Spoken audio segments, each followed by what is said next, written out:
minamahal na Pangulo Ferdinand Romualdez Bongbong Marcos Jr. na siya din kalihim ng kagawarang ito ng mga magsasaka. Alam namin kung gaano kabigat ang tungkulin, pasanin at mga gampaning nakaatang sa kanyang balikat bilang Pangulo ng aming bansa at kalihim ng aming kagawaran. Kaya naman Ama, makapangyarihang Diyos, basbasan mo siya, kalingain at gabayan. Patuloy mo siyang bigyan ng malakas na pangangatawan, mahabang buhay at magandang kalusugan upang sa bawat sandali makapaglingkod siya sa iyo at sa iyong sambayanan. Dalangin din namin pagpalain at gabayan ang aming minamahal na tagapagtaguyod ng kagawarang ito na si Senior Undersecretary Domingo F. Pangaliban na siyang dakilang halimbawa ng paglilingkod para sa kapatid naming magsasaka at sa lahat ng kanila'y naglilingkod.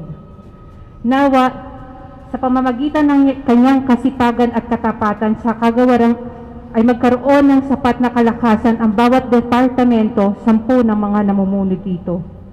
Kasama sa panalangin ito, Ama, ang buong pusong pagsamo sa iyo na ang bawat empleyado ng aming kagawaran mula sa itaas hanggang sa pinakamababa ay patuloy mong haplusin na gawin at piliin ang tama sa ngalan ng paglilingkod.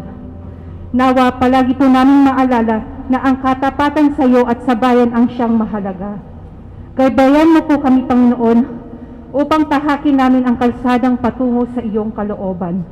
Patawarin mo po kami kung kami man po ay nagkakamali, nakakagawa ng mga hindi sinasadyang kasalanan, dala at bunga na kami ay tao lamang sa maraming kahinaan. Alam namin na sa kabila ng mga pagkakamaling ito, patuloy mo pa rin kaming minamahal. Salamat po, Ama, sa bawat sandali, lalo na po sa biyaya ng buhay. Sa araw pong ito, ipinagdiriwang namin ang pambansang buwan ng mga kababaihan. Dakilang Diyos, lingapin mo po ang lahat ng kababaihan sa buong mundo. Sila ng mga kababaihang pinagkalooban mo ng mahalagang gampanin sa buhay, gaya ni Maria na siyang ina ng aming Panginoong Hesukristo. Nawa, patuloy mong basbasan at pagpalain ang bawat nanay na kumakalinga at umaaruga sa kanilang mga anak bilang mga ilaw ng tahanan na tumatanglaw sa lahat. Silang mga babae na hinubog mula sa tadyang ni Adan, hindi sa ulo upang manduhan, hindi sa paa upang tapakan at yurakan, kundi sa tadyang, sa gitna malapit sa puso upang ibigin, yakapin at mahalin. Nawa sa buwan ng kababaihan na aming ginunguit-nita, marami ang manindigan para sa kanilang mga karapatan. Higit sa lahat, iyong mga babaeng biktima ng digmaan sa loob ng kanilang mga tahanan. Tulungan mo sila, Ama, nawa matagpuan at masumpungan nila ang iyong pag-ibig sa kalooban at pagdamay sa iba. Sa umaga ito, aming Ama, isugo mo ang iyong banal na Espiritu Santo upang pangunahan kaming lahat. Buksan mo po ang aming mga puso upang tanggapin ka. Imulat mo po ang aming mga mata upang makita namin ang liwanag at katotohanan. Buksan ang aming mga tainga upang nang sa ganon, palaging kabutihan mo lamang ang aming madinig na siya namang ibubulalas ng aming mga bibig. Salamat po, Panginoon, sa bawat pagkakataon at sa bawat sandaling kami ay buhay. Ikaw lamang ang pinakamakapangyarihan sa lahat. Ito ang aming samo at dalangin sa pamamagitan ni Hesukristo, kasama ng Espiritu Santo at ni Maria, ngayon at magpasawalang hanggan. Amen. Sa ngalan ng Ama, ng Anak, at ng Espiritu Santo. Amen. Maraming salamat. Now to lead the singing of the Philippine National Anthem, may we call on Miss Marivic de Chavez.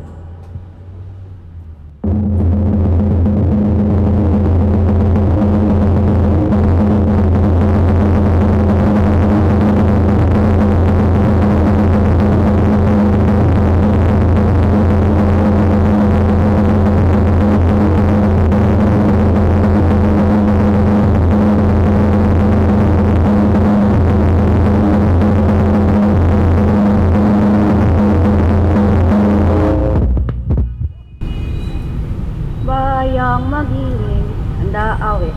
Bayang magiling, talagang silanganan, alam ng puso, sa mo'y buhay. Lupang hinirang, doyan ka ng magiting, sa manlulupi, di ka pasisiit, sa dagat at bundok, sa simoy at sa langit mong buglo, may dalagang tula at awit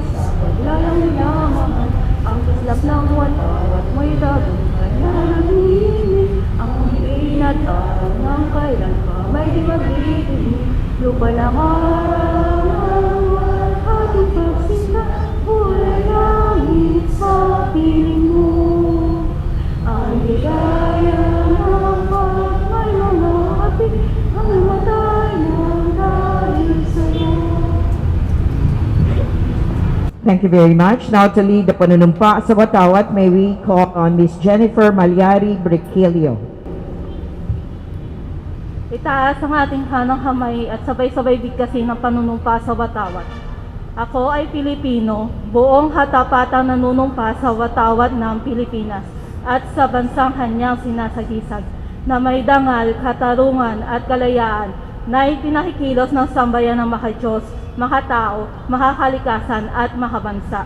Thank you very much. Now for the panunumpa ng Lingkod Bayan, may we call on Mr. John Wilbert Sison. Muling itaas po natin ang kanang nating kamay para sa panunumpa ng Lingkod Bayan.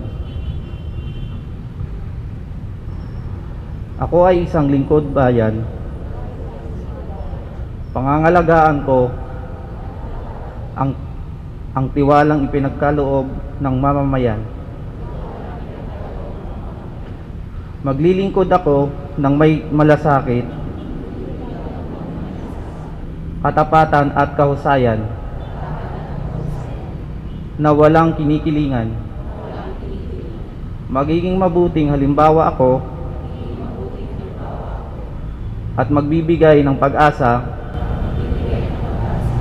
at inspirasyon sa aking kapwang lingkod bayan. Lilinangin ko ang aking sarili sa kakayahan upang sa lahat ng panahon ay mapaglingkuran ko ng buong kahusayan ang sambayanan. Hindi ako makikibahagi sa mga katiwalian sa pamahalaan. Pipigilan ko at isisiwalat ko ito sa pamamagitan ng tama at angkop na pamamaraan. Isasabuhay ko ang isang lingkod bayan, makadiyos, makatao, makakalikasan at makabansa. Tutugon ako sa mga hamon ng makabagong panahon tungo sa adhikain ng matatag, maginhawa at panatag na buhay. Sa mga tungkulin at hangaring ito, kasiyahan ng nawa ako ng may kapal. Maraming salamat. Let's give a round of applause to today's host for the flag raising, the National Livestock Program. Maraming pong salamat. Like we've said, this is a different day. This is something special because we're celebrating the kick-off or the beginning of the celebration of the National Women's Month for 2023. And allow me to read a partial of the briefer about this celebration for the month.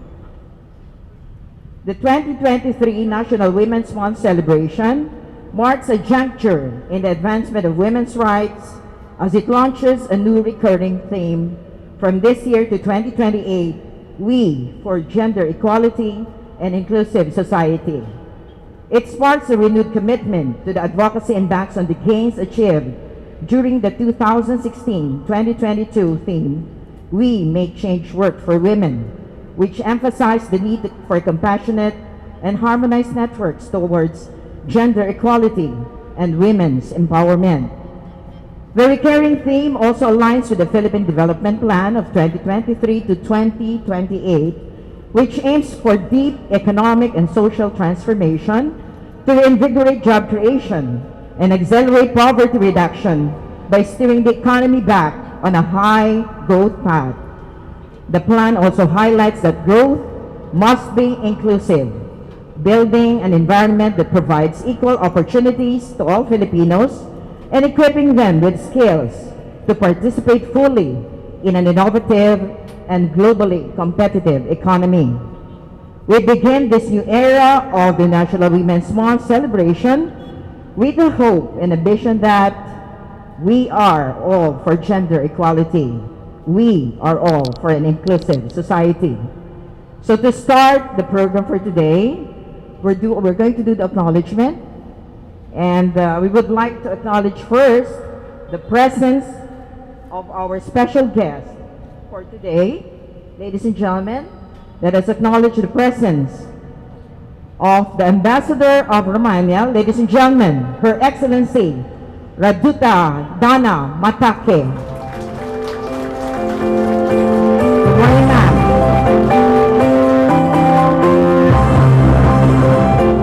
And of course, the Senior Undersecretary of the Department of Agriculture, the Honorable Domingo F.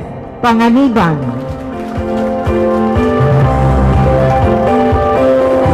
We also have here, of course, Yusek Jane Bacayo, sir.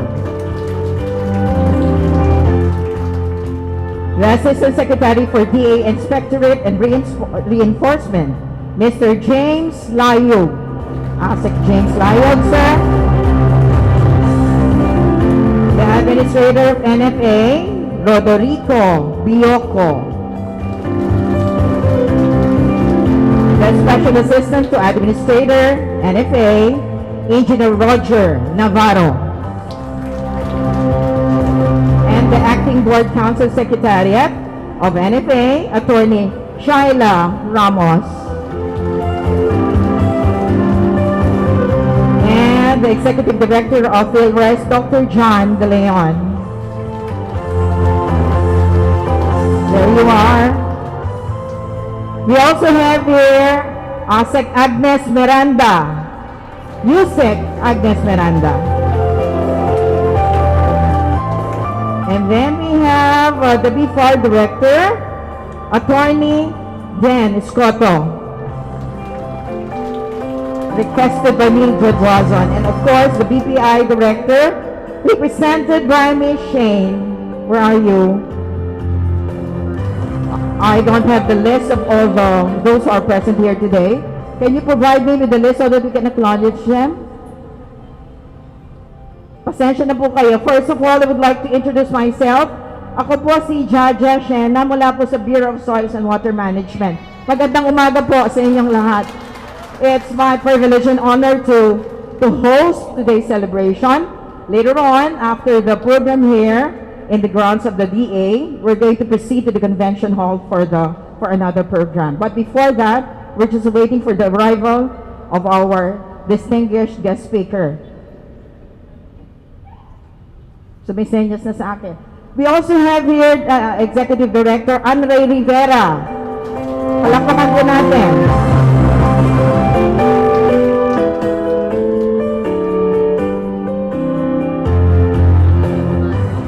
We're just going to hold for a minute habang iniintay po natin ang pagdating mula mukhang nandiyan na po siya sa gate, ang ating special guest. So stand by, medyo mainit po, naiinitan tayong lahat, lalo na kami ng mga nakabarong. Okay.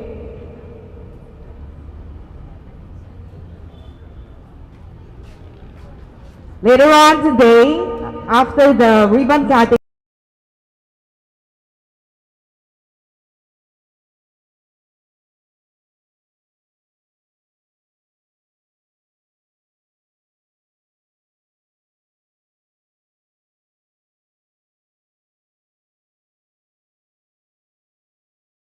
Esto Perez.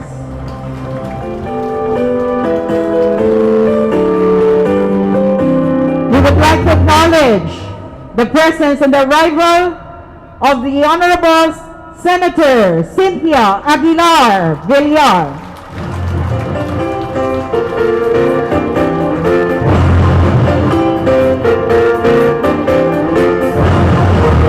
Now that our guest speaker is here now, we're going to proceed to the program. For the opening remarks and overview of the 2023 National Women's Month celebration, we'd like to request and listen, let us all listen to the message coming from the Vice Chairperson of the DA GOD Focal Point System and the Program Director for Gender Equality and Social Inclusion. Ladies and gentlemen, Director Andre Villota Rivera.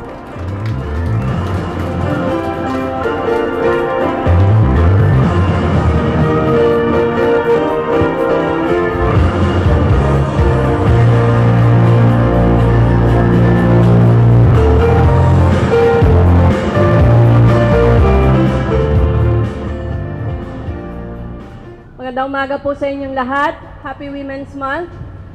Maraming salamat po sa pagdating ng ating mahal na Senator Cynthia Aguilar Villar, to our Honorable Senior Undersecretary Domingo Panganiban, maraming salamat, sir. To Her Excellency, Madam Raduna Matache, Ambassador of Romania, thank you very much for spending your day with us. The entire Department of Agriculture is grateful to have you here in our midst. I am Anne Villota Rivera, the OIC Executive Director of the Philippine Fiber Industry Development Authority and the Program Head of the Gender Equality and Social Inclusion of the Department of Agriculture. I would like to thank everyone for attending kahit na meron po tayong strike. We're still here. And to celebrate the kick-off ceremony for our 2023 Women's Month. This month-long celebration that embraces the women who continue to contribute to making a society that is inclusive of women's rights. The theme for the 2023 is We, or the Women's Empowerment for Gender Equality and Inclusive Society. We celebrate the National Women's Month because it pushes for women's empowerment, gender equality, and inclusive society that allows every woman to flourish through the implementations of gender and development. Women's empowerment is achieved if all agencies and institutions come together at the national and local levels to provide equal rights and opportunities to women, and the women empower themselves to take on the roles that puts them on equal footing with the men. Once the women has been empowered, this is when the true gender equality arises. The women stand with the men to take on leadership roles and offer equal opportunities for future women to maximize their potential and build a nation that makes use of the gender-responsive programs. An inclusive society can only be achieved when the freedom of every individual is part of the conversation, where both men and women are aware and push for equality at all levels of the society. Seeing that the National Women's Month celebration is very important and it celebrates the rights of women, I hope that this inspire more women here, including our fellow members of the Department of Agriculture, to be more confident in themselves as we keep pushing for the rights of women. We get closer to an ideal society where every individual is equal, included, and has its own role to play. I hope everyone enjoys the activity for today as we hold the ribbon cutting for the exhibit featuring the beneficiaries of the Philippine fiber industry, our indigenous people weavers from South Cotabato, and our cotton weavers from Pinili, Ilocos Norte are here with us today to showcase their inherent talent and We also features the women products in the Kadiwa ni Ani stalls and the fashion show later at the Bureau of Soils, featuring the clothes made out of our Philippine natural fibers. Thank you everyone and have a blessed day. Thank you very much. That was Executive Director Andre Villota Rivera.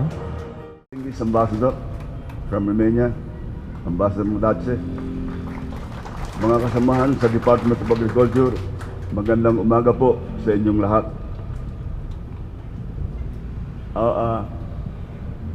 Today, the Department of Agriculture joins the whole nation and the 193 countries of the United Nations in celebrating Women's Month. We support the theme, We, for Gender Equality and Inclusive Society.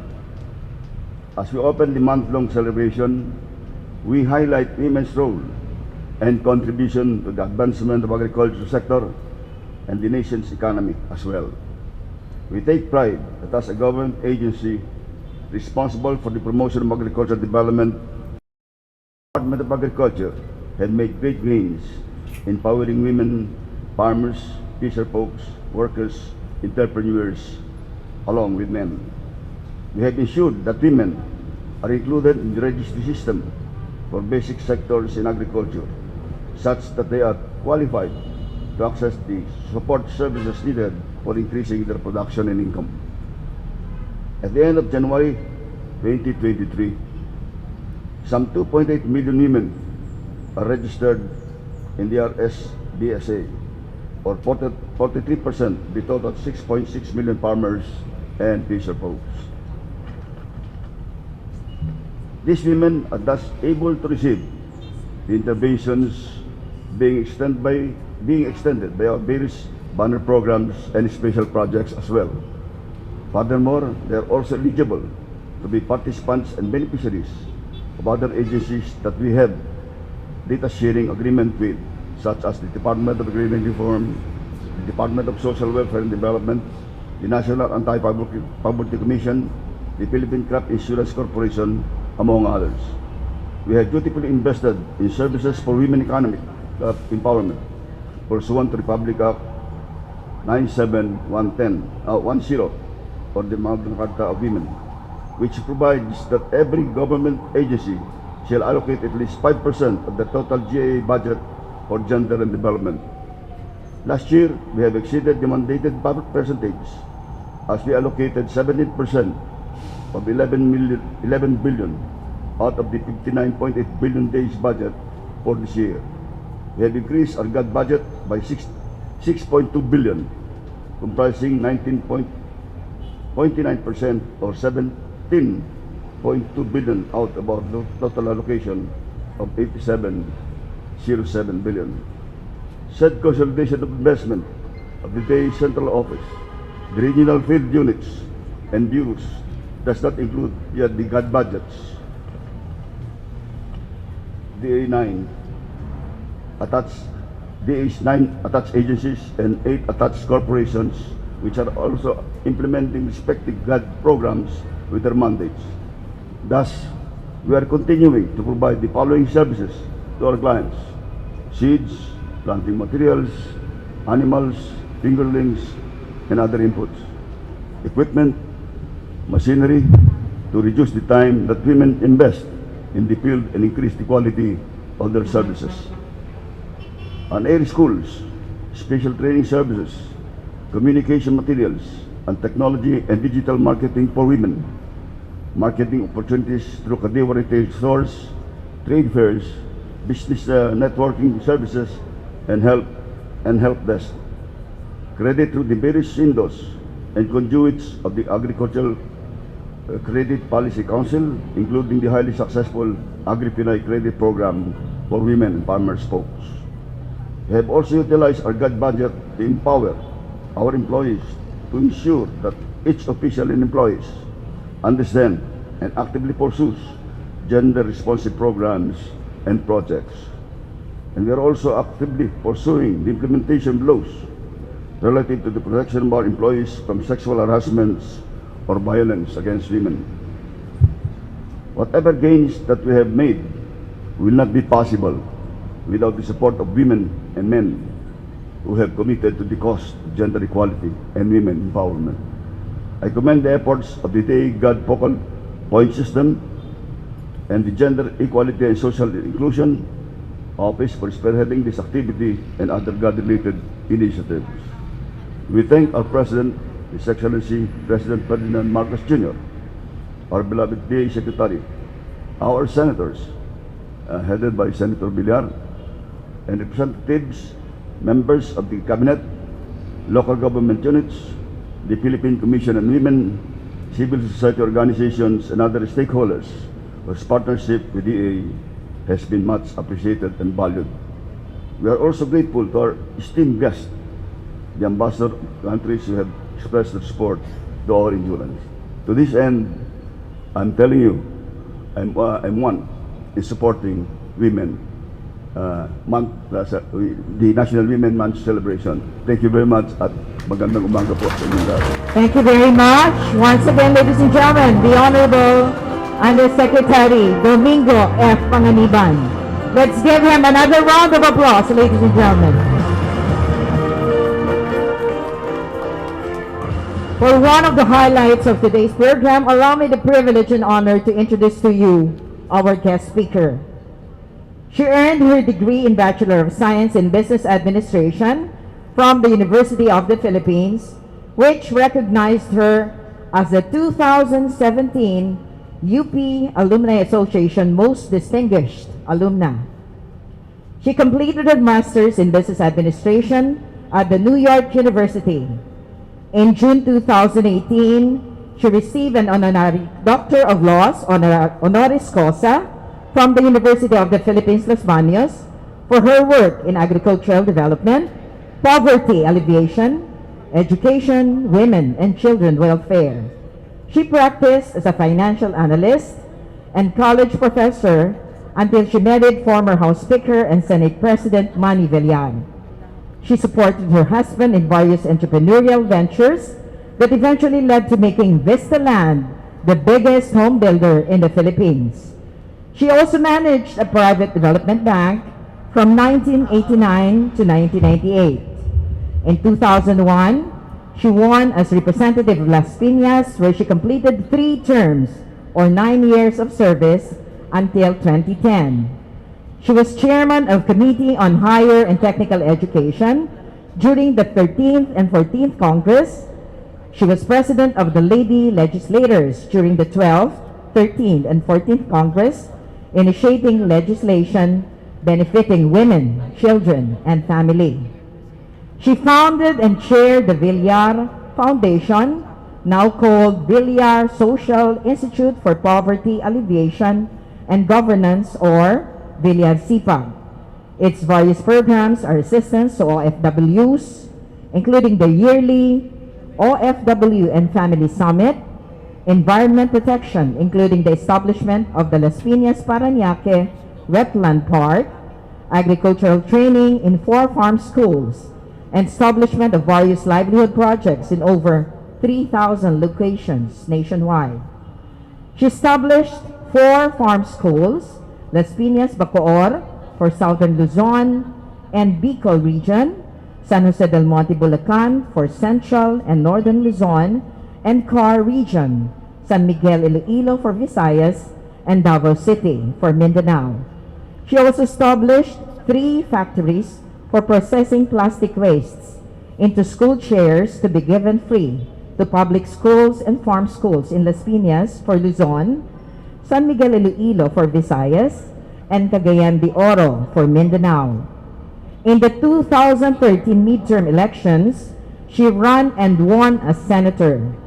In the 2019 national elections, she ran and won anew as senator. She was proclaimed as the #1 senator, having garnered a total of 25 million votes. She chairs the Senate Committee on Agriculture and Food and the Senate Committee on Environment and Natural Resources since 2013 until the present. Besides pursuing and enacting relevant laws, she also led numerous initiatives to empower farmers, among which is the establishment of TESDA-accredited farm schools, which have so far reached over 2,805 all over the country. She was conferred the rank of Honorary Auxiliary Commodore by the Philippine Coast Guard Auxiliary for her commitment to environment protection. She is also an honorary member of the Philippine Horticultural Society and other socio-civic groups. Amidst all her achievements and awards, she successfully raised 3 well-educated children. Paulo is the CEO of publicly listed Vista Land. Mark is the former secretary of DPWH and now senator. And Camille is currently a deputy speaker of House of Representatives representing the Lone District of Las Piñas City. Camille is also the vice chairman of All Home, president of All Value, and director of Star Malls, Vista Malls.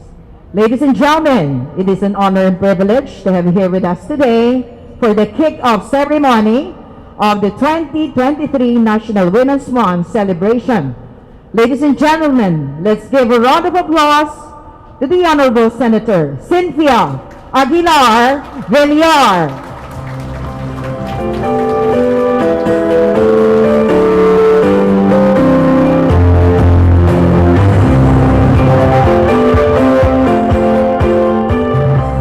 Magandang umaga sa inyong lahat. I'm very happy to be here on the 2023 National Women's Month celebration with the theme We for Gender Equality and Inclusive Society. I wish to greet my fellow guests this morning, headed by Her Excellency Raduta Dana Matache, Ambassador of Romania. Palakpakan po natin siya. And of course, our good friend and co-worker in government, DA Senior Undersecretary Mr. Domingo Panganiban. And of course, our host, Ms. Amray Villota Rivera, Vice Chairman, DA GAD, Focal Point System, Program Director for Gender Equality and Social Inclusion. And of course, Assistant Secretary for DA Inspectorate and Reinforcement, Mr. James Layu. Palakpakan po natin. NFA Administrator, Mr. Roderico Bioco. Okay. Palakpakan po natin. And Special Assistant to Administrator, Engineer Roger Navarro. NFA Acting Board Council Secretariat Attorney Sheila Ramos. And of course, our favorite PhilRise Executive Director, Dr. John De Leon. Alam nyo, yung PhilRise, ang pinaka-successful na agency natin na tumutulong sa ating Rice Competitiveness Enhancement Fund. Palakpakan po natin siya. Other guests, DA officials, staff, ladies and gentlemen, magandang umaga sa inyong lahat. I want to thank the Department of Agriculture for inviting me to deliver an inspirational message for the celebration of the 2023 National Women's Month. And of course, we know that Republic Act number 6949 declares the 8th day of March of every year as a working special holiday to ensure the meaningful observance of holiday to all government offices. The heads of government offices shall encourage sufficient time and opportunities for their employees to engage and participate in any activity conducted within the premises of government officers or establishment to celebrate National Women's Day, just like this one. Palakpakan po natin ang ating mga kababaihan na binibigyan natin ng importansya ngayong umaga.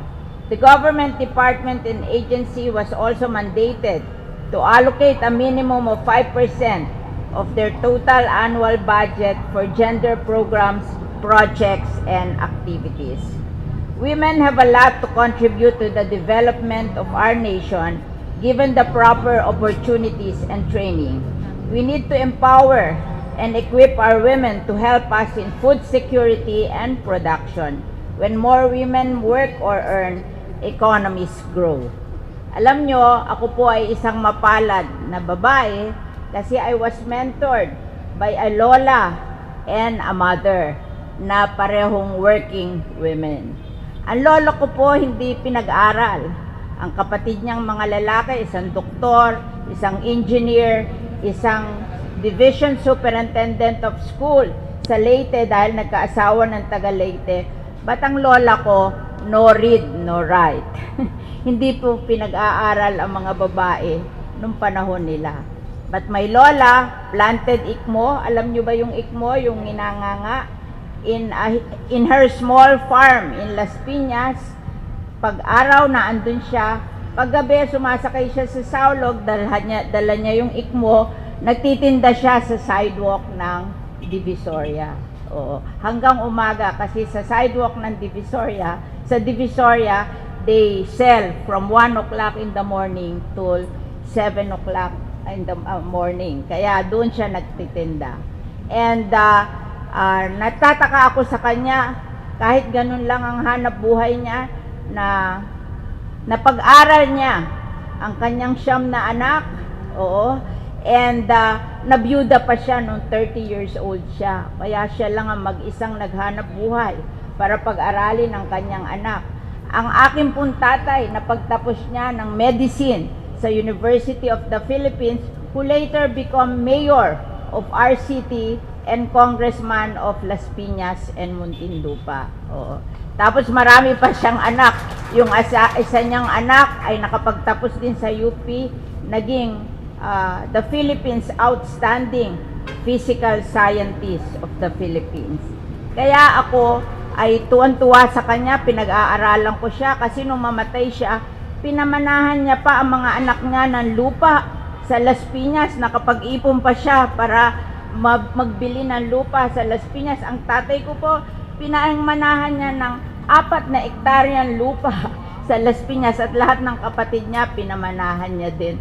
So palagi ko siyang inaaralan kasi hindi ba yung ating problema sa agriculture na lahat ng mga farmer mahirap? Bakit tong lola ko hindi naman siya naghirap? Kaya pinag-aaralan ko yung modelo niya, and that is, tingin ko, yung tinatawag natin na ikaw ang magtatanim, ikaw ang magbebenta. Kaya we should establish that the value chain of agriculture, not our farmers should not only be farmers, but they should be the one to sell their products para hindi yayaman sila, hindi ang yayaman yung mga trader. Kaya ako po ay ipapasa ko ngayon yung batas na tutulungan yung mga farmers at ipapunish natin yung mga smuggler, mga trader at mga cartel dito sa Pilipinas. And of course, maswerte din po ako sa nanay kasi yung nanay ko public school teacher, nag-quit ng pagka-public school teacher niya dahil inalagaan kami, pero at the same time built a poultry farm and a rice mill. Built a poultry farm in Muntinlupa and a rice mill in Las Piñas. At siya ang nag-support sa amin through our lives kasi yung tatay ko, politiko, hindi naman kumikita sa kanyang pagka-politiko, so yung nanay ko ang nag-support sa akin. Siya pa nagpadala sa akin sa New York University kasi pangarap niya magkaroon siya ng anak na mag-aaral sa Amerika. Kaya ako po, mahal na mahal ko ang mga kababaihan kasi ang nagbigay sa akin ng opportunity to be what I am now are my grandmother and my mother. Kaya palakpakan po natin ang mga kababaihan sa Pilipinas. Kaya with this as an inspiration and to help our community, we established the Villar Foundation. Our aim was to improve the quality of life of the people through entrepreneurship and livelihood, health and social services, culture and arts, education, and urban greening. Our first project was the weaving of water lily stalks in Las Piñas. So, yung aming water lily stalks, yung aming mga water lily plant na nagpapabaha ng aming river, pinipick up po namin yon at niwiweave namin into basket. Nagbibigay ng hanap buhay para sa mga kababaihan and at the same time, kumikita sila. Oo. We also process our kitchen and garden waste into organic fertilizer. Alam nyo, lahat nagre-reklamo dahil mahal daw ang fertilizer ngayon. Pero kami sa Las Piñas, we produce our own fertilizer. Remember, our kitchen and garden waste are 50% of our waste. Pag yan ay na-recycle natin into organic fertilizer, lilinis ang ating bayan, and at the same time, libre pa yung ating fertilizer. Kami po sa Las Piñas, we have 86 composting facility, and I also established 50 composting facilities in Vistaland communities all over the Philippines. And yan po ay sinimulan ko noong 2002 at hanggang ngayon ay ginagawa ko. Alam nyo, ang isang composting machine can produce 1 ton of organic fertilizer every month. Malinis na bayan mo, may marami ka pang organic fertilizer. Kaya po, Ini-encourage ko yan, yung binibigyan natin ng budget ang Bureau of Soil and Water Management para mamigay sila ng composting machine all over the Philippines para ang ating mga farmer will produce their own fertilizer. Hindi na po tayo bibili ng chemical fertilizer in the future. Remember, our only fertilizer producing company was Philpos, which was destroyed by Yolanda in Leyte. Kaya ngayon, lahat po ng ating fertilizer imported. Kaya kailangan, encourage natin yung mga farmers natin to produce their own fertilizer para hindi na tayo mag-i-import ng fertilizer. Another livelihood namin is yung coconut weaving. Yung mga waste coconut husk sa ating bayan, ginagawa namin yung coconut for slope protection at yan ay pinagbibili namin sa mga developer and contractors. So, gagawin nila na pag slope protection, mas mura at nakakatulong pa, nagbibigay ng hanap buhay sa ating mga kababayan. We do training also in farming technology where the graduates are expected to train farmers back in their respective towns for free. The growth of farm school all over the country because of the two laws which I authored, Republic Act 10816 or the Farm Tourism Development Act of 2016, which encourages the conversion of farms into tourist farm and learning site, and Republic Act 11203 or the law that created the 10 billion Rice Competitiveness Enhancement Fund, which mandated a special role for farm school as venues of extension services program to rice farmers. To date, there are 2,805 farm schools all over the country that serve as learning sites for farmers and plant enthusiasts who are given the opportunity to train for free on the ways of modern farming. The farm schools have a special role in making our farmers and fisher folks competitive and profitable through training programs that will help them produce more and earn more with the help of modern technology. Families are essentially the building blocks of society. Families are responsible for the development of children into adults. Mothers are half of the head of a family. Women are molding the way children will become and are important in society and the country's development. I hope with the celebration of the National Women's Month, we can further empower women, break gender bias, and promote equality in our community. If half of the population of the Philippines are women and contribute to the betterment of the country, it will create a positive impact to our economy. Kaya mabuhay ang mga kababaihan. God bless and stay safe. Maraming salamat po. Ladies and gentlemen, an epitome of an empowered woman. Ladies and gentlemen, once again, let's give a round of applause to the Honorable Senator Cynthia Aguilar Villar.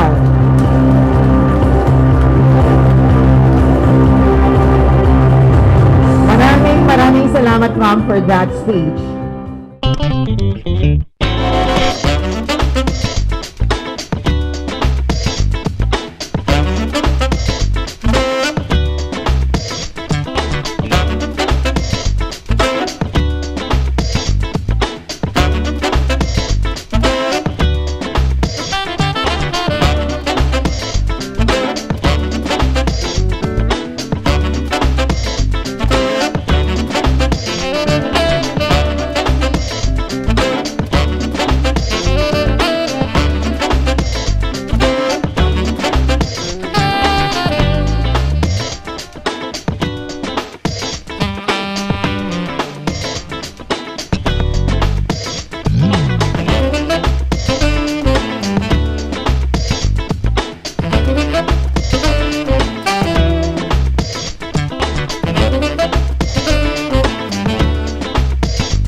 empowerment. We all together can make this a possibility. We for gender equality and inclusive society. I welcome you all as one family with the Department of Agriculture in the kick-off ceremony of Women's Month right here at the Bureau of Soils and Water Management, where women are strongly represented. We can be equal. Sana all. We are deeply honored to host this event, especially that we are attended by no less than our Senator, the model of all women, mother, grandmother, and the chairperson of the Senate Committee on Agriculture and Environment. Welcome po, Madam Senator Cynthia Villar. And of course, the mother, according to God's word, is always a suitable partner. When God made Eve, He said, I will give you a suitable partner. So, Madam Cynthia is always our suitable partner. But of course, we have the best father at the Department of Agriculture. No less than our Senior Secretary Panganiban. Welcome, sir. And to have with us Ambassador from Romania, Her Excellency Dana Matache. Welcome po. And to all members of the DA family, Mr. James Layug, Assistant Secretary for DA Inspectorate and Reinforcement, NFA Administrator Rodrigo Biyoco. Yes, welcome, sir. Our Special Assistant to the Administrator, Engineer Roger Navarro. Acting Board Council Secretariat, Attorney Shaila Ramos. And our Executive Director from PhilRice, Dr. John De Leon. And to all members of the DA family, and of course, my colleague, andito po ang MANCOM ng BSWM, all the divisions, Center Chiefs, and Admin Unit Heads. Binabati po namin kayo ng isang mapagpalang umaga. God is so good all the time. I am personally grateful to host this kick-off ceremony for the Women's Month. And this is very special to me, being the first woman director of the Bureau of Soils and Water Management in its 72 years of existence. Maraming salamat po. Thank you, Lord. And of course, I thank the support of our Senior Undersecretary Panganiban. And he just showed to us that indeed this is a gender-inclusive society. And the department is indeed a gender-inclusive organization.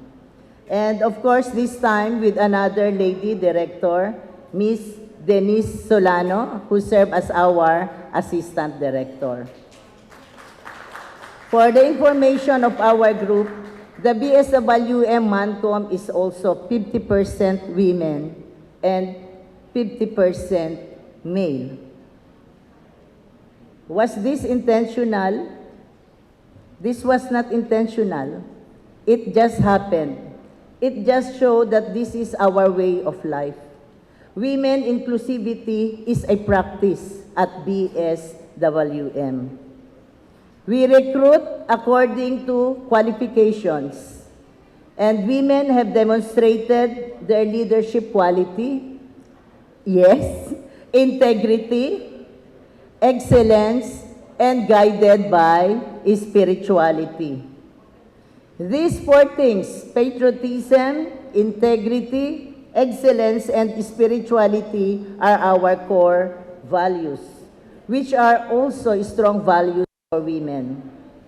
Our permanent staff consists of 47% male and 53% female. Likewise, we recruit according to prescribed requirements by the Civil Service Commission and the Professional Regulation Commission. Again, women are visible in all fields of specialization here at the Bureau of Soils and Water Management, as agriculturists, as engineers, as chemists, in the field of science and environment, in the field of information and technology, and in the field of finance and administrative. Our contract of service staff consists of 58% male and 42% female. Our admin and finance from leadership position is dominated by 73% women and 27% male. So are we saying that women is really, that's very biblical when men and women are wed? Sino po ang may hawak ng aras? Who holds the money? It's the women. So at BSWM, we are 73% women in terms of leadership or administration and finance. This is the opposite of our technical units.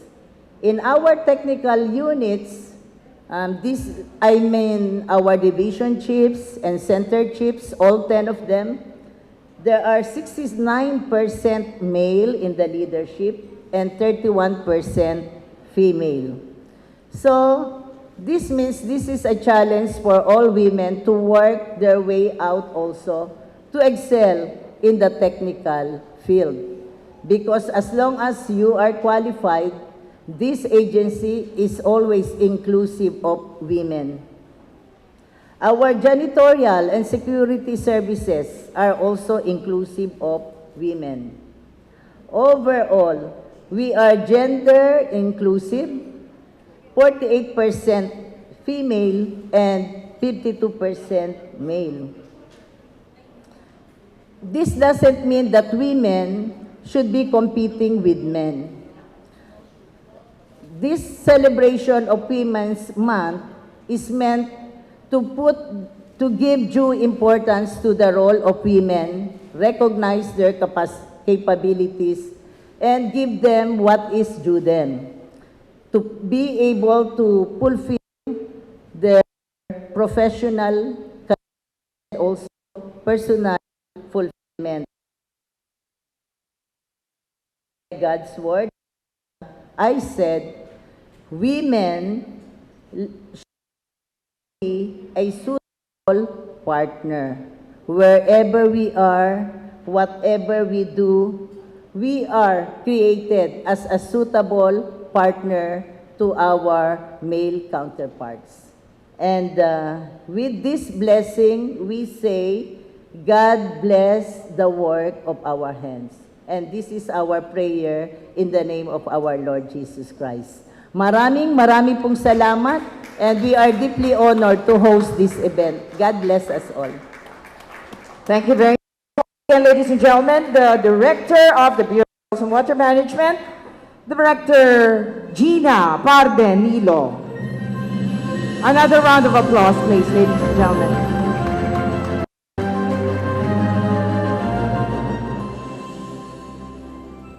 This ceremony for 2023 National Women's Month is not going to be complete without a message coming from no less than the First Lady of the Philippines. But then again, I guess our group from Jessie is still preparing the message on video. Our First Lady, she's fondly called by everyone Lam for Luis Araneta Marcos. That's how she's called in Malacanang. So whenever somebody calls her or addresses her, it's Lam. So let's wait for is it ready? Okay, ladies and gentlemen, the First Lady of the Republic of the Philippines, First Lady Department of Agriculture. Luis Araneta Good morning Marcos. to all of you. It's my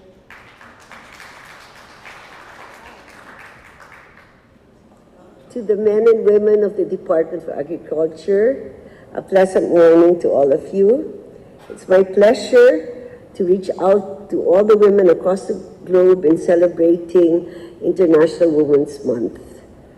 This month, we honor the achievements of women and recognize their significant roles in society as leaders, educators, workers, entrepreneurs, and many more.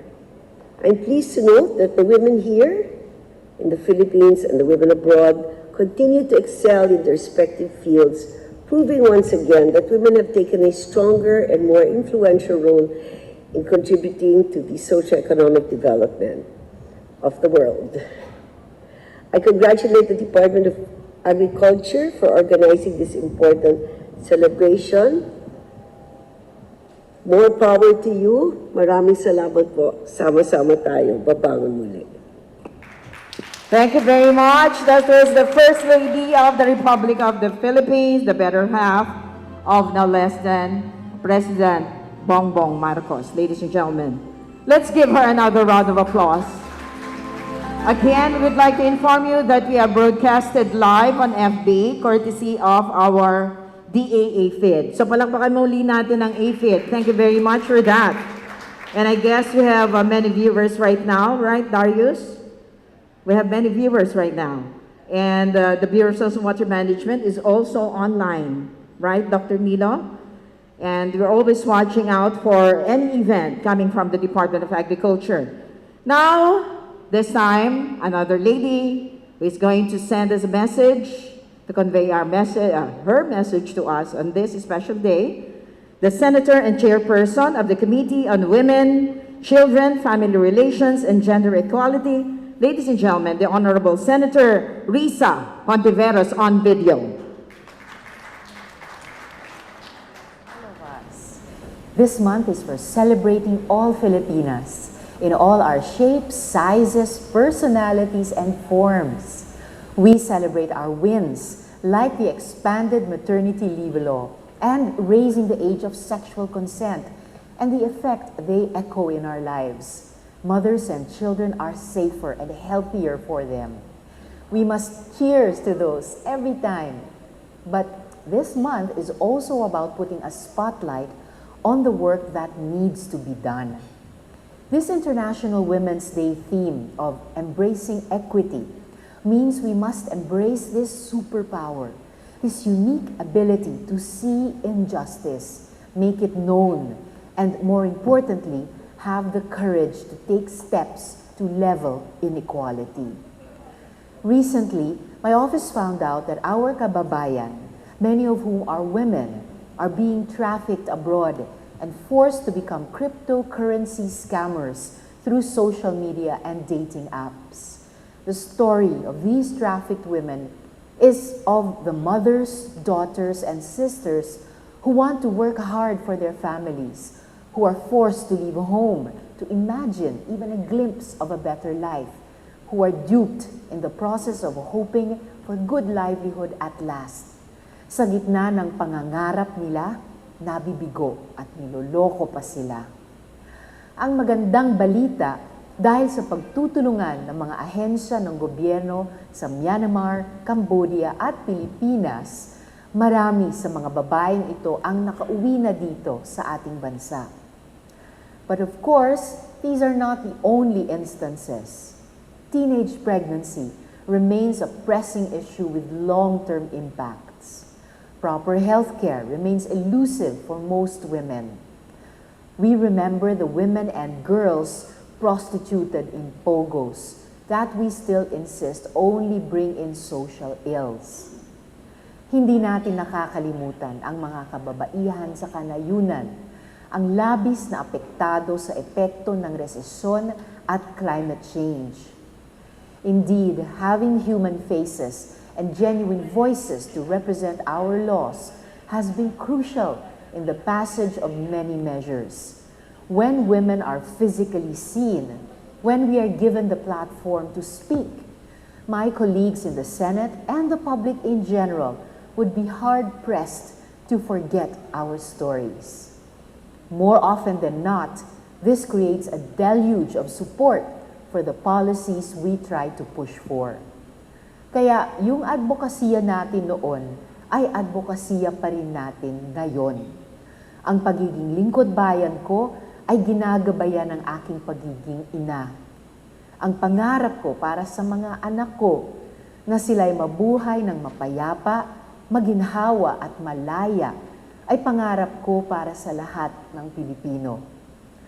I have to stress that the roles of communities on the ground, of advocates, of civil society actors cannot be more important. The work we do at the Senate each and every day is about elevating the voice of women, making it heard in halls of power, even if many try to stop their ears. But make no mistake, you don't need to be a senator or a public official to do this.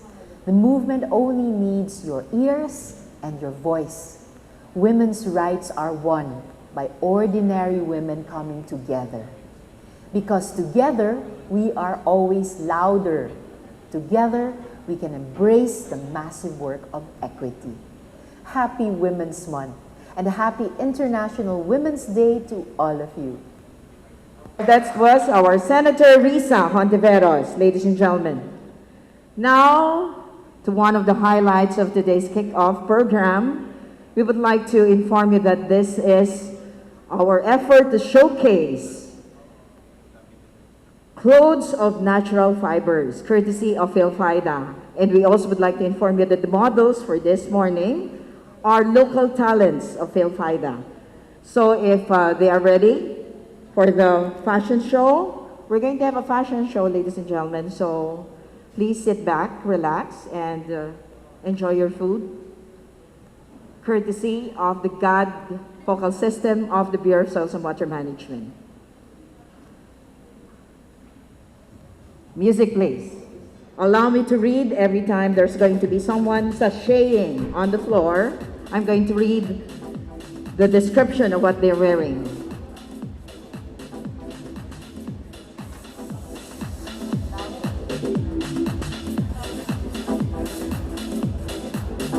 Model number 1.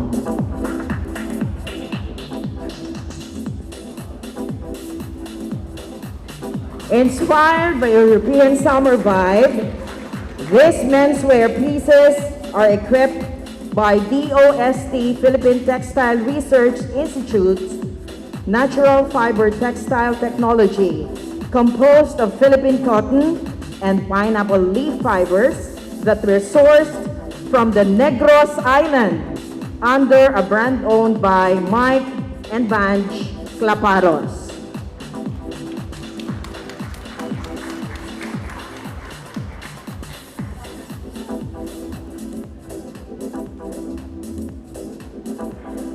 Palakpakan naman po natin ang model number 1. Model number 2, silk shawl mufflers.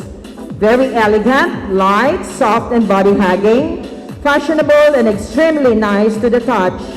With therapeutic effect on the skin, this pure silk, hand-woven, and naturally dyed shawls and mufflers come in various size, colors, and textures. One of the most organic products that can be found in the market, ideal for cool weather and air-conditioned places. This product is produced by the Negros Silk Producers Association, Incorporated, Bago City, Negros Occidental. Model number 3, from the fields to the streets of style.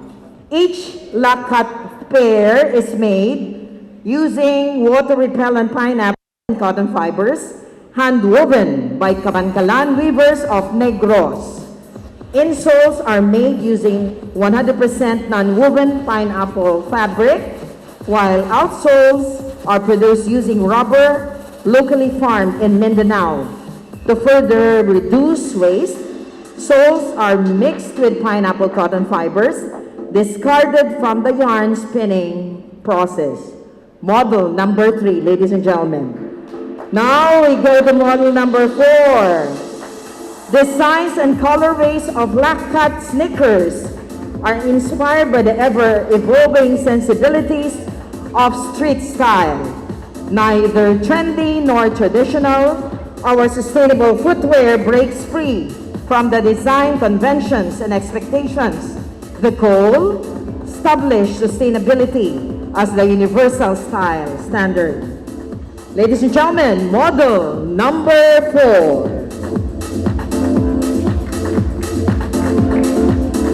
That was our male models. Ladies and gentlemen, now we go once again, sashay away, like what RuPaul said.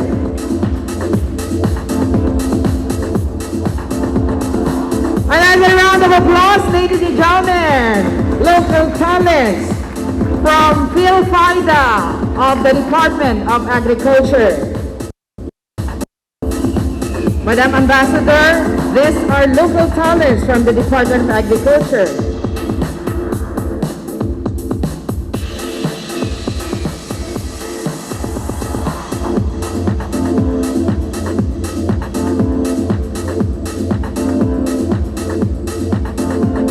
Once again, the PhilFIDA models, ladies and gentlemen. Now we go to the casual wear for women. Model number 1. Inaol, which means woven in Maguindaon, is a hand-woven tapestry fabric with geometric designs. As a status symbol, it is revered as an object of barabangsa, which means dignity. The inaol is commonly used in the malong, the multitasking tubular fabric. Inaol textiles are woven in the Muslim majority region of Maguindanao, hence becoming a symbol of their rich royal culture. It is woven using silk and cotton threads. Teka muna. Wait. While you are being described, don't leave the stage, please. It is woven using silk and cotton threads, which makes it easily recognized for its shiny, luminous characteristics. Ladies and gentlemen, model number 1. Now we go to model number 2. Inaol shares the exclusivity of the weaver to its weave because one cannot delegate the unfinished pattern to another as it will not come out the same. The colors used also give significance to the inaol as it embodies the status and characteristic of the wearer, such as that white is often associated with mourning or sadness, black is for dignity, green is for peace, and red symbolizes the Maguindanaoan bravery, while the colors yellow and orange are reserved for royalties. Ladies and gentlemen, once again, model number 2.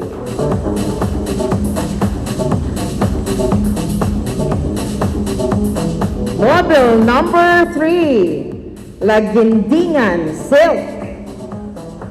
Hand-woven shawl silk is a high-fashion luxury fabric woven from pure silk fiber composed of 80% fibroin, which is protein in nature, and 20% sericin, also known as silk gum.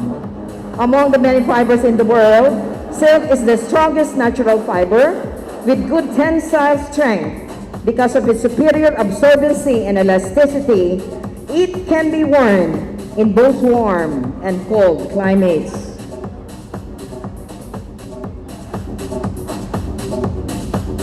Lagindingan silk for model number 3. Ladies and gentlemen, another round of applause, please. Model number 4, Raquel's Piña cloth. With the versatile nature of the soft and diaphanous piña fiber, a clan-based piña weaver, Raquel Eliserio, utilizes the material to create luxuriant pieces that are easy to wear as they are beautiful to look at. The crucial and intricate processes are what make each piece uniquely exquisite. From the weaving process to the meticulous hand embroidery, Every process and step is done with utmost care and precision to preserve the rich texture and delicate quality of the cloth. Ladies and gentlemen, Raquel Pina cloth. Once again, models number 1 and 2, local talents from PhilFIDA of the Department of Agriculture.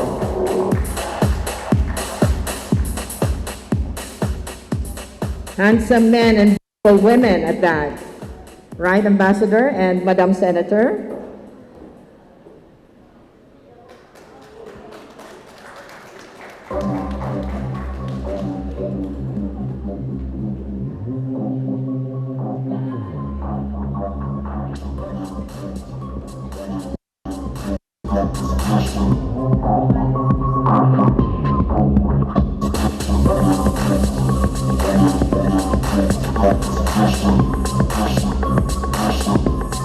Once again, ladies and gentlemen, the women models for the casual wear.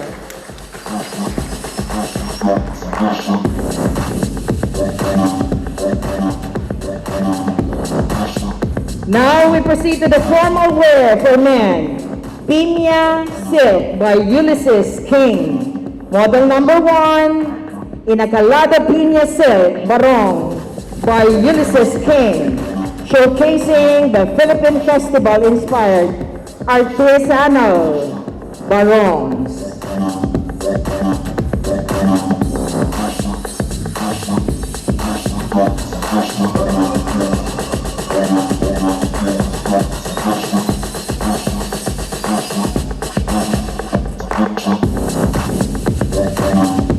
Again, model number 1, Inakalado Piña Silk Barong by Ulysses King. Next, model number 2. Ulysses S. King Jr. is a fashion designer in Manila, Philippines.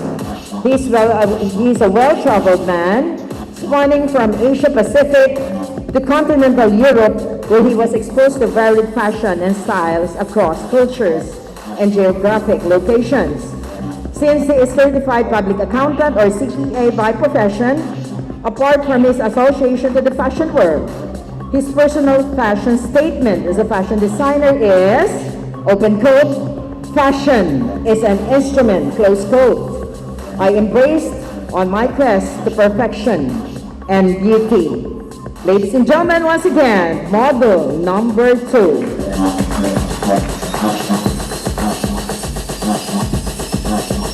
Model number 3, Piña Silk.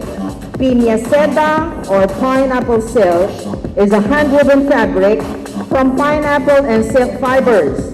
It has a yellowish tinge which is lighter than that of piña fabric.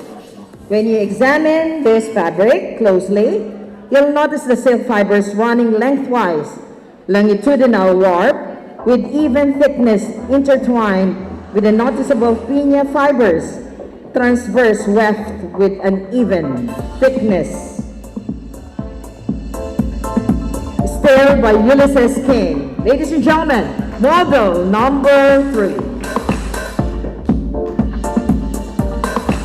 Next, model number 4.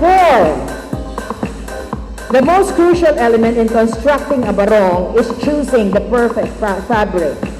The fabric dramatically affects the look of a barong, influencing the appearance of the person wearing it. Furthermore, each fabric has its character and charm. Therefore, a wise choice of material can result in an exquisite fashion that can be carried over into the way you carry yourself. And this in turn makes wearing your barong more fun. Again, model number 4 for formal wear for men.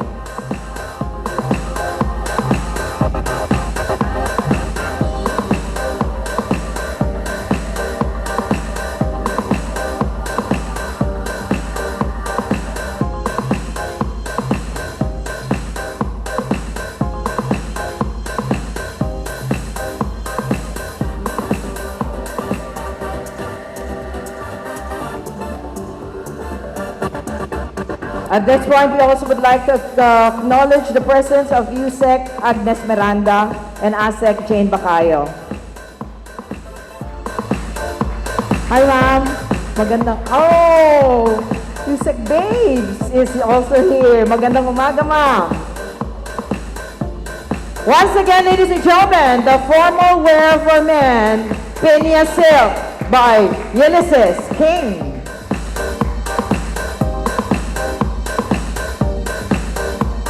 Next, formal wear for women, model number 1. Reversible gusset dress with Filipiniana top, designed by Mimi Pimentel in coordination with the DOST PTRI.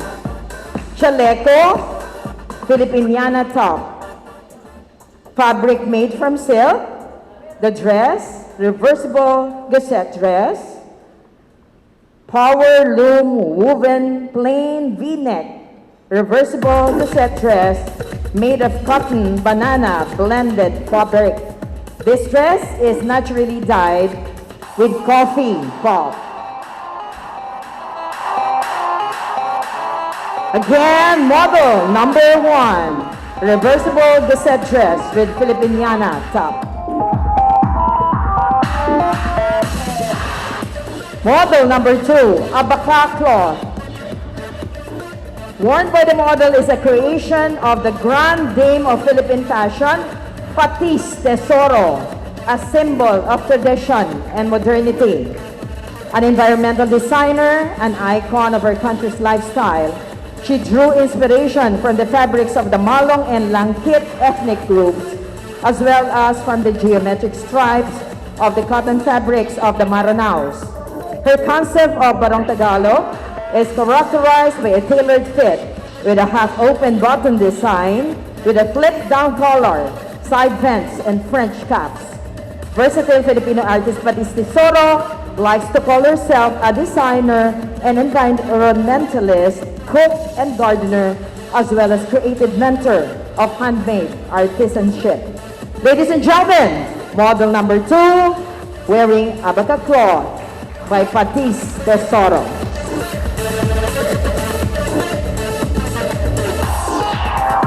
Model number 3. Similar with model number 1, this dress is in collaboration of designer Rajo Laurel and the DOST PTRI.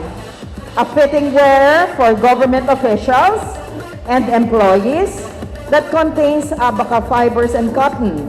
This dress is accented with binakol Wuhan woven fabric and a 100% Philippine made. We can wear this in the Department of Agriculture for sure.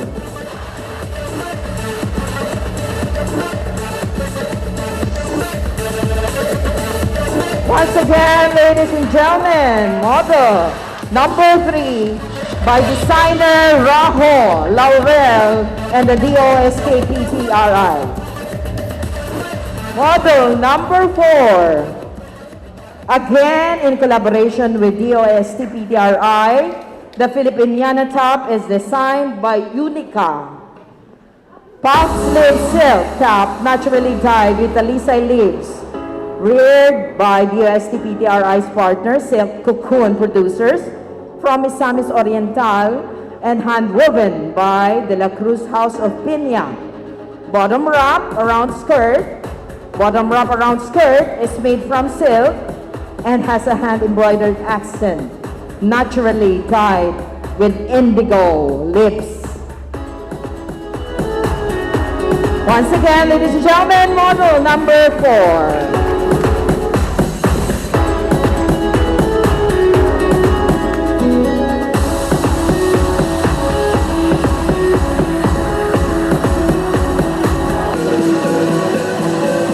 Another sachet to show you the formal wear for women.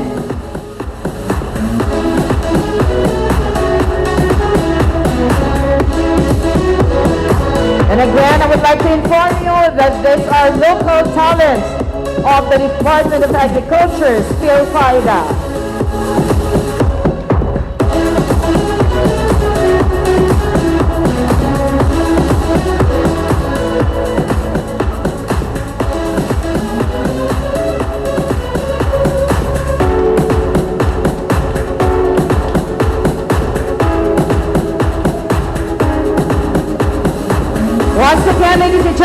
the formal wear for women.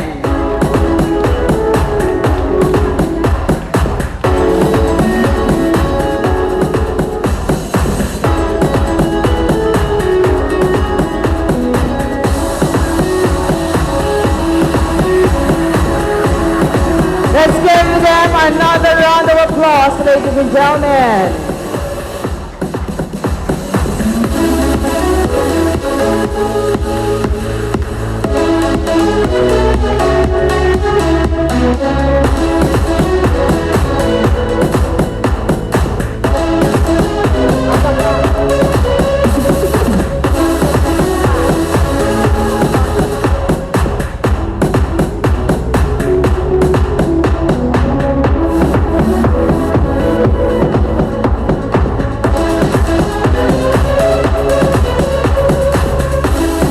For the curtain call, ladies and gentlemen, the Executive Director of PhilPHIDA, Andre Rivera, wearing a hand-woven fabric from Dos Matabato.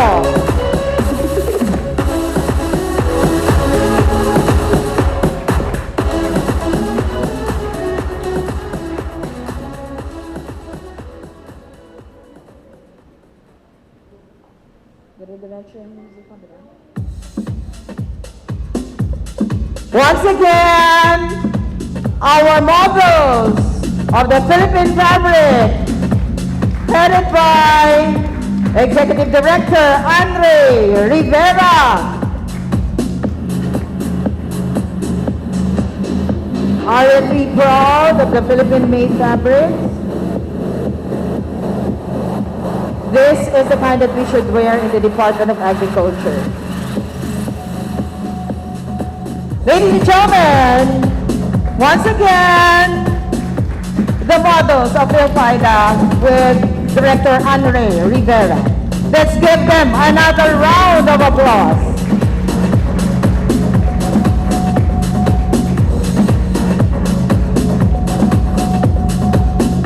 Thank you very much. Palakpakan po muli natin ang ating models. Thank you very much, Director Andre Rivera. Thank you very much. Now we come to the closing part of our kickoff ceremony for today. But before that, we would like to thank once again Senator Cynthia Villar, ladies and gentlemen, and Ambassador Patkake, Ma'am, from Romania, ladies and gentlemen. Thank you very much. Malakpakan po muli natin sila. Thank you, ma'am, for coming.